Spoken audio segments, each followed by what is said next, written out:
Halo sahabat pecinta catur, kembali lagi di Catur Talk Indonesia. Kawan-kawan, di kesempatan ini saya akan menunjukkan kepada Anda permainan yang sangat menarik. Di sini kita akan menyaksikan bagaimana Magnus Carlsen melakukan pengorbanan menteri yang menurut saya pribadi termasuk brutal. Dan ini adalah permainan pada game pertama saya memilih pada semifinal Speed Chess Championship 2020. Untuk itu, stay tune di Catur Talk Indonesia.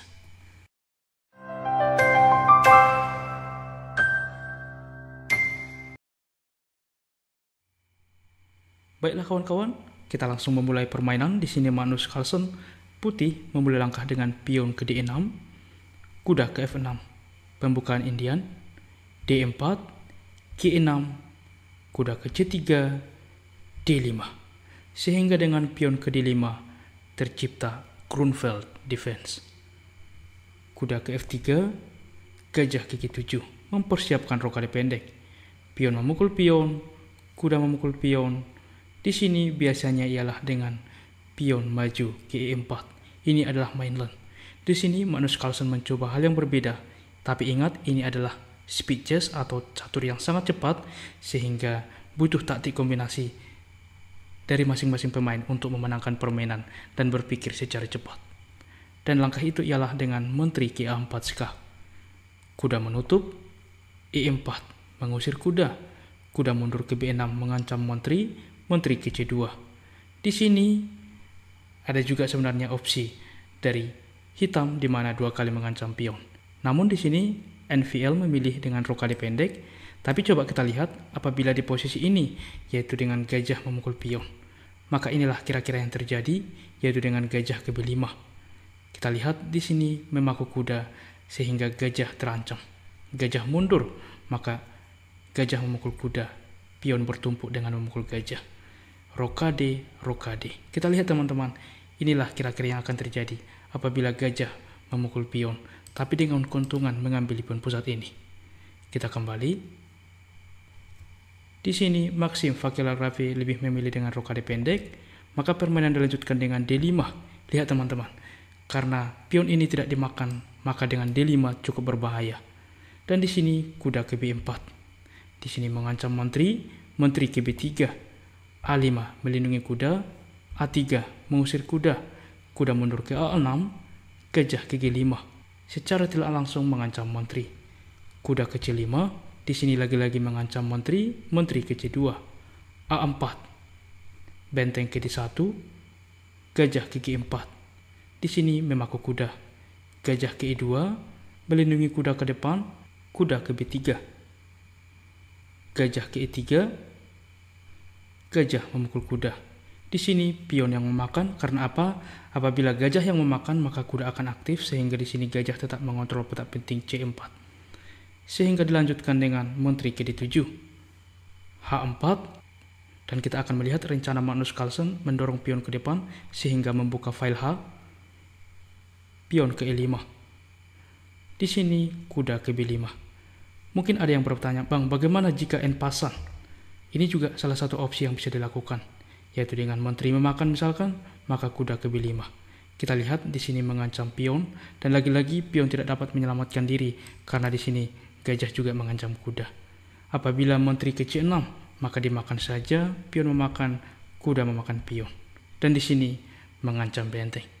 Sangat fatal apabila benteng kembali mengancam kuda, semisal benteng ke C8, karena kuda gratis, dimakan saja, dan kita lihat jelas di posisi ini. Putih lebih baik. Kita kembali.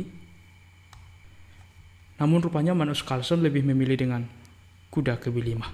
Langsung mengancam pion sehingga benteng ke C8, H5.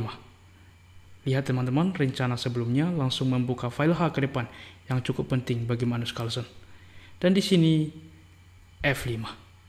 Pion ke F5 mempunyai kelemahan, langsung membuka diagonal yang cukup berbahaya bagi hitam. Kita akan melihat bagaimana berbahayanya diagonal ini. Sebelumnya di posisi ini, pion ke C6 adalah salah satu opsi yang bagus. Pion memukul pion misalkan, menteri memakan, benteng memakan. Di sini juga benteng melindungi kuda. Namun rupanya kita kembali. Maxim Vakilaravi memainkan dengan pion ke F5. Tentu ini adalah lagi-lagi catur blitz, sehingga sangat terbatas waktu untuk menemukan atau menganalisa langkah yang tepat. Di sini pion memukul pion, pion memukul pion, kita lihat membuka file H, pion memukul pion, pion G memakan, dan di sini membuka file G, D6. Yaitu dengan pion ke D6 juga langsung mengaktifkan gajah ke depan. Kita lihat berbahayanya diagonal ini ke depan. Di sini pion memukul pion, maka menteri ke D3 dengan mengancam pion. Kuda ke C4 melindungi pion, maka coba kawan-kawan, ini adalah posisi kritikal di dalam permainan ini. Anda pause video ini, temukan langkah terbaik putih yang dibuat Magnus Carlsen di posisi seperti ini.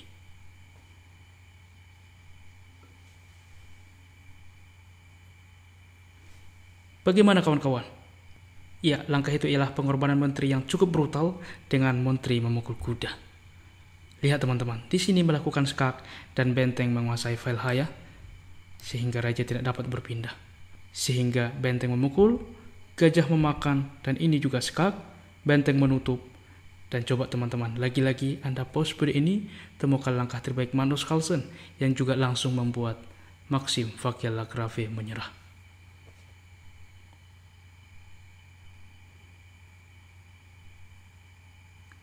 Bagaimana kawan-kawan? Ya, selamat bagi yang menemukan. Langkah itu ialah dengan kuda memukul pion. Dan di sini hitam menyerah. Karena jelas di sini menteri terancam. Lihat teman-teman, di sini juga benteng terpaku dan sangat terkekang posisi dari hitam. Apa yang harus dilakukan hitam jika dilanjutkan? Saya mencoba menganalisa salah satu, semisal kita ambil menteri ke C6 untuk menyelamatkan menteri dan juga mengancam gajah. Maka jelas gajah memukul skak dan di sini raja berpindah ke F8. Maka dapat dilanjutkan dengan gajah memukul kuda. Pion memakan, maka kuda memakan pion mengancam gajah. Dan di sini kita lihat dua benteng, satu gajah tentunya lebih kuat dibandingkan satu menteri. Dan di sini lagi-lagi kuda mengancam gajah. Sangat tidak baik apabila gajah mencoba menyelamatkan diri. Kita ambil, tidak mungkin ke file H, langkah logis tentunya ke F6, maka ini akan fatal teman-teman. Yaitu dengan benteng ke D6. Dan lihat teman-teman, di sini mengancam menteri, mengancam gajah. Menteri memukul pion misalkan untuk mengancam benteng ke depan, maka ini Magnus Carlsen terlebih dahulu melakukan skakmat dengan dimulai benteng memukul gajah skak. Kemana raja harus melangkah? Raja gigi 8, maka benteng gigi 1 skak. Raja KH7, benteng KH6, skakmat.